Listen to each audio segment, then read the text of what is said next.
कभी सोचा है कि आखिर भारत दुनिया का सबसे ज्यादा आबादी वाला देश क्यों है? इसके पीछे ना एक बहुत ही गहरी भौगोलिक कहानी छिपी है। चलिए आज उसी को समझते हैं। हाँ, बिल्कुल सही सुना। 147 करोड़। इतनी आबादी के साथ अब भारत दुनिया का सबसे ज्यादा जनसंख्या वाला देश बन चुका है। हमने चीन को भी पीछे छोड़ दिया है। पर सवाल वही है, आखिर क्यों? इतने सारे लोग भारत में ही क्यों रहते हैं? देखिए, इस सवाल के ना कई आम जवाब मिल जाते हैं।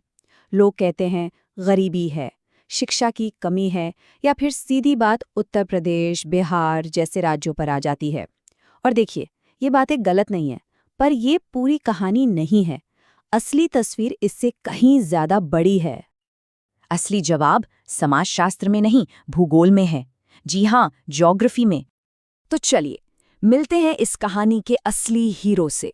कौन है ये?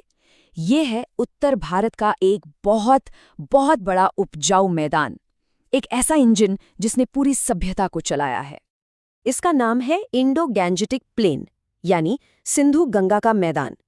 ये भारतीय उपमहाद्वीप के उत्तरी हिस्से में फैला हुआ है और छोटा मोटा नहीं, पूरे 7 लाख वर्ग किलोमीटर का विशाल मैदान है।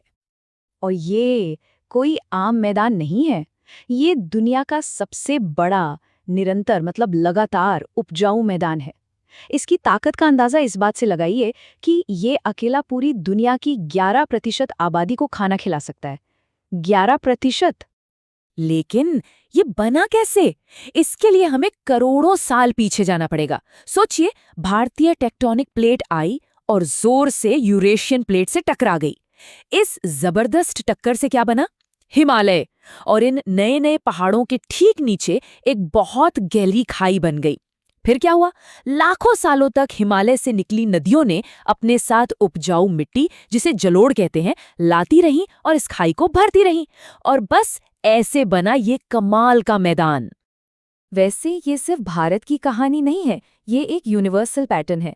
दुनिया भर में जहां भी बड़ी बड़ी सभ्यताएं बनी है ना, वो हमेशा ऐसे ही उपजाऊ नदियों के किनारे ही बनी है। अब जरा भारत को मिले इस भौगोलिक तोहफे का पैमाना देखिए। अपना सिंधु गंगा का मैदान 7 लाख वर्ग किलोमीटर। अब इसकी तुलना करते हैं।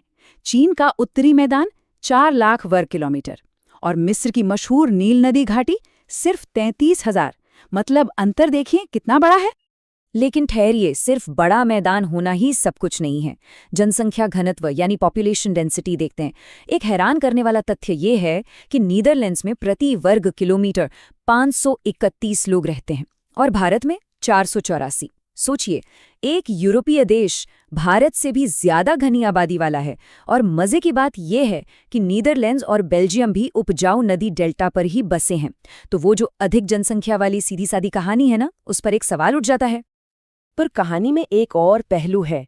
अब आती है एंट्री हिमालय की। ये सिर्फ एक पहाड़ नहीं है, ये खेती के लिए एक ट्रिपल बेनिफिट वाली मशीन है। तो ये 3 फायदे क्या हैं? नंबर 1, नदियों से आने वाली उपजाऊ मिट्टी, सिंपल। नंबर 2, साल भर बहने वाली नदियां। इन्हें पानी कहाँ से मिलता है? तीसरे ध्रुव से। ये आर्कटिक और अंटार्कटिक के बाद दुनिया का सबसे बड़ा बर्फ का भंडार है। और नंबर 3, मानसून। हिमालय इन मानसूनी हवाओं को रोक लेता है, जिससे भारत में जमकर बारिश होती है। और ये कोई आज की बात नहीं है। सोचिए, लगभग 304 ईसा पूर्व में यूनानी राजदूत मेगास्थनीज ने अपनी किताब इंडिका में लिखा था कि भारत में साल में 2 फसलें होती हैं। देश में कभी अकाल नहीं पड़ा और पौष्टिक भोजन की कभी कमी नहीं हुई। मतलब हजारों साल पहले भी ये समृद्धि साफ दिखती थी। पर इतना सब कुछ अच्छा था तो फिर गड़बड़ कहाँ हुई? यहाँ कहानी में एक बहुत बड़ा मोड़ आता है। एक अप्राकृतिक गिरावट, जिसे हम ब्रिटिश विसंगति कह सकते हैं। अब सवाल ये उठता है कि अगर भारत इतना भौगोलिक रूप से खुशकिस्मत था, तो पिछली कुछ सदियों में चीन की आबादी आगे कैसे निकल गई? ये बहुत जरूरी सवाल है। इसका जवाब हमारे इतिहास में है। ब्रिटिश राज के दौरान भारत ने एक के बाद एक कई भयानक अकाल झेले। 1770 का बंगाल का महाअकाल, 1876 का महाअकाल, 1943 का बंगाल का अकाल। ये लिस्ट बहुत लंबी और दर्दनाक है। इन अकालों में एक अनुमान के मुताबिक 3 से 3.5 करोड़ लोगों की जान चली गई। और ये कोई प्राकृतिक आपदा नहीं थी, ये सीधे सीधे उस वक्त की औपनिवेशिक नीतियों का नतीजा था। तो ये जो दौड़ था ना, ये एक ऐतिहासिक विसंगति थी, एक ऐसी गड़बड़ी जिसने भारत की जनसंख्या वृद्धि को कृत्रिम रूप से जबरदस्ती दबा दिया। भारत का चीन से पीछे रह जाना हमारी भूगोल की कमी नहीं, बल्कि इस मानव निर्मित दमन का नतीजा था। तो चलिए अब वापस आज में आते हैं। सवाल ये है कि जो वरदान इतनी 1000 साल से चला आ रहा है, क्या वो आने वाले कल का अभिशाप बन सकता है?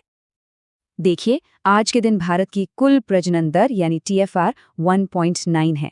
अब ये 2.1 के प्रतिस्थापन स्तर से भी नीचे है। आसान भाषा में इसका मतलब है कि आबादी अब स्वाभाविक रूप से स्थिर हो रही है। तो इसका मतलब जनसंख्या की कहानी खत्म, सब ठीक हो गया? शायद, लेकिन एक आखिरी मोड़ अभी बाकी है। जिस वरदान ने हमें हजारों साल तक संभाला, अब वही खतरे में है। क्यों? क्योंकि हिमालय का तीसरा ध्रुव पिछले दशक के मुकाबले 65% ज्यादा तेजी से पिघल रहा है। जलवायु परिवर्तन की वजह से मॉनसून का पैटर्न बिगड़ रहा है, कभी बारिश कभी सूखा, और हम जमीन के नीचे का पानी यानी भूजल इतनी तेजी से निकाल रहे हैं कि वो खत्म होता जा रहा है। तो आखिर में असली सवाल ये नहीं है कि भारत की आबादी इतनी ज्यादा क्यों है।